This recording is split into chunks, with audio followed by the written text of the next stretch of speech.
jahenya diseduh, kan saya kan? Diseduh, dibuat cium baunya, baru diminum. Nah ini biskuit ini juga ada aromanya. Ini yang kita manfaatkan. Kenapa nih kita mengangkat jahe? Banyak sekali manfaatnya untuk orang umum. Begitu juga untuk ibu hamil. Nah target kita, karena kita mentargetkan kesehatan, maka kita lihat nih di ibu hamil apa nih manfaatnya. Jadi jahe ini manfaatnya bukan hanya untuk mual muntah sesungguhnya. Banyak ada antioksidan. Jahe itu mengandung bisa sebagai antioksidan. Apa sih antioksidan? Jadi kita nih kan kalau misalnya ibu hamil terpapar radikal bebas banyak nih dari makanan yang biasa kita konsumsi, kayak misalnya makanan cepat saji. Tanpa sadar ibu hamil tuh pengen aku makan sarden, pengen aku makan nugget, berarti kan cepat saji ya.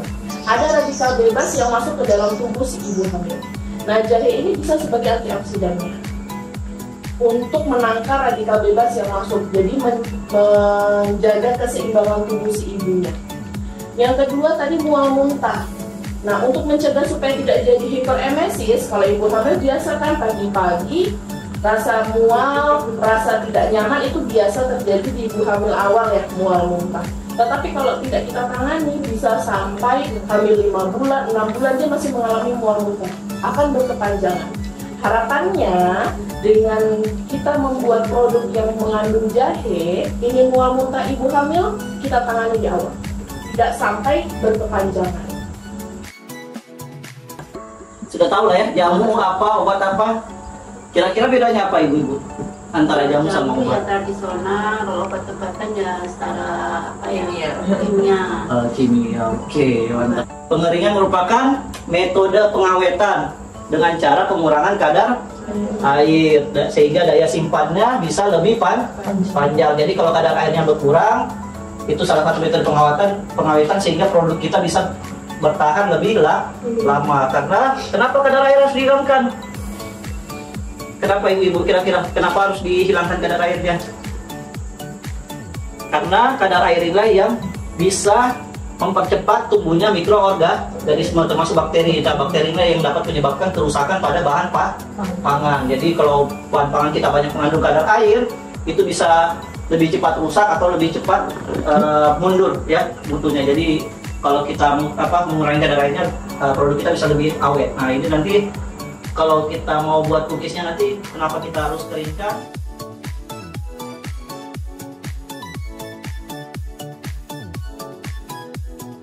Ini menjadi dalam bentuk serbuk.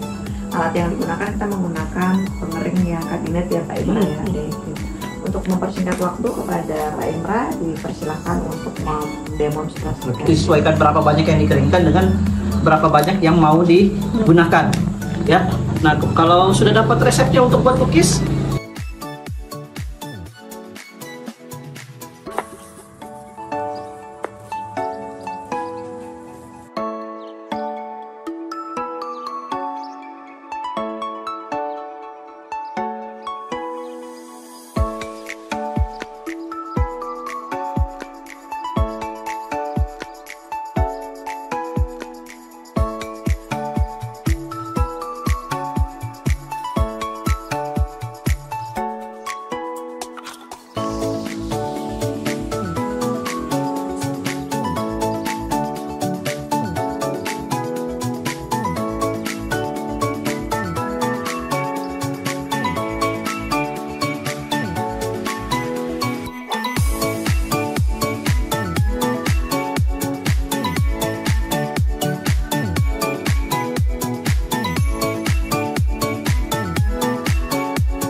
kuat karena dia pakai jahe Dayak, kan dia beda dengan kalau jahe yang biasa yang besar itu kan kurang pedas ya Bu. Kalau jahe Dayak ini lebih pedas dan ini sudah diserbukkan, jadi lebih pedas lagi dibandingkan kalau kita masak pakai jahe kan paling cuma seruas digeprek kayak gitu ya.